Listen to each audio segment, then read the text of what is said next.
படத்தோட ஹீரோயினுக்கு தன்னோட சொந்த ஊருக்கு போலான்னு சொல்லி போயிட்டு இருக்காங்க ஏர்போர்ட்டுக்கு. அங்க வந்து பாத்தீங்கன்னா தன்னோட ஃப்ரெண்டுக்கு ஃபோன் பண்ணி சொல்றாங்க, இவங்க வந்து ஒரு ஹோட்டலுக்கே வந்து ஓனர். இவங்க ஊர்லயே வந்து பாத்தீங்கன்னா ஒரு பெரிய அரசியல்வாதி ஒருத்தர் இருப்பான். அவர் வந்து பாத்தீங்கன்னா மாசத்துக்கு ஒரு வாட்டி அந்த அரசியல்வாதி வந்து இவங்களோட ஹோட்டலுக்கு தான் வந்து வருவாரு. அவர் ஃப்ரெண்டு கிட்ட என்ன சொல்றாருன்னா, வழக்கம் போல அவர் தங்க ரூமே அவங்க வந்து கொடுத்துருன்ற மாதிரி சொல்லிருக்கு. அவங்களும் வந்து சரி அப்படின்ற மாதிரி சொல்றாங்க. இந்த ஏர்போர்ட்டுக்கு போகும்போது சின்ன ஒரு தகராறு ஆயிடுச்சு. அங்க வந்து பாத்தீங்கன்னா நம்ம இந்த படத்தோட ஹீரோ வந்து காப்பாத்தி விடுறாரு. டக்குன்னு திரும்பினா ஒரு வயசான பாட்டி வந்து காஃபி வந்து கொட்டிடுறாங்க. சாரி சொல்லி கேட்கறாங்க. அப்போ நம்ம ஹீரோ வந்து கூலா என்ன சொல்றாங்க, ஓகே ஓகே பரவாயில்லன்ற மாதிரி சொல்லிட்டு ரெஸ்ட் ரூம் போயிட்டு ட்ரெஸ் எல்லாம் வந்து சேஞ்ச் பண்ணிட்டு வராங்க. அப்புறம் பார்த்து நம்ம ஹீரோ அங்க உட்காந்துருக்காரு. வந்து உட்காந்து நம்ம ஹீரோ வந்து உங்களுக்கு ஏதாவது ஆர்டர் பண்றோம்னு சொல்ல ரெண்டு பேரும் வந்து பாத்தீங்கன்னா அங்கேயே வந்து சரக்கு அடிச்சுட்டு இருக்காங்க. கரெக்டா அந்த டிவி பார்க்கும்போது அந்த பெரிய அரசியல்வாதி அங்க பேசிட்டு இருக்கான். இனி நான் கெட்டதே வந்து நடக்க விட மாட்டேன், ஏதாவது கெட்ட நடந்துச்சுன்னா அவங்களை வந்து நான் சும்மா விட மாட்டேன் அப்படின்னு மாதிரி சொல்லி பொழந்துட்டு இருக்க. கட் பண்ணா இவங்க ஏர்போர்ட்ல இருக்காங்க. நம்ம ஹீரோயின் போறாங்க. மறுபடியும் வந்து பாத்தீங்கன்னா நம்ம ஹீரோ வந்து பக்கத்திலேயே தான் வந்து உட்காந்துருக்காரு. ரெண்டு பேருக்கும் வந்து பக்கத்துல சீட் போட்டுருக்காங்க போலுக்கு. நம்ம ரெண்டு பேரும் அடிக்கடி சந்திக்கலன்ற மாதிரி நம்ம ஹீரோ சொல்ல ஆமா அப்படின்ற மாதிரி நம்ம ஹீரோ சொல்றாரு.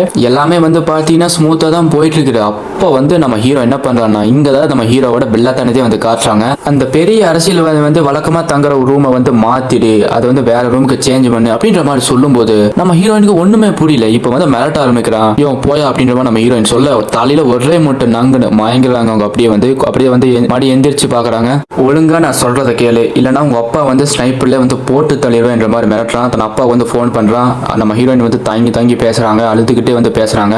டக்கு நம்ம ஹீரோ பிடிங்கி அப்படி கட் பண்ணிடுறான். ஸோ அதுல இருந்து நம்ம ஹீரோயின் எப்படி தப்பிச்சாங்க, கடைசியில தனது அப்பா வந்து காப்பாத்தினாரா இல்லையா, அந்த அரசியல்வாதிக்கு என்ன பண்ண போறோம் அப்படின்ற கதை வந்து விறுவிறுப்பா நோடி பரபரப்பா சொன்ன கதை தான் ரெட் ஐ. ஸோ நீங்க பார்த்து கொண்டு இருப்பது ரேஞ்ச் ஒரு எல்லாம் உங்களுக்கு நம்ம சேனல் சப்ஸ்கிரைப் பண்ணுங்க, பக்கத்தில் பெல்லைக்கான பிரஸ் பண்ணிக்கோங்க. அப்படி தான் டெய்லி ஒரு வீடியோ உங்க போனை வந்து ரீச் ஆகும்.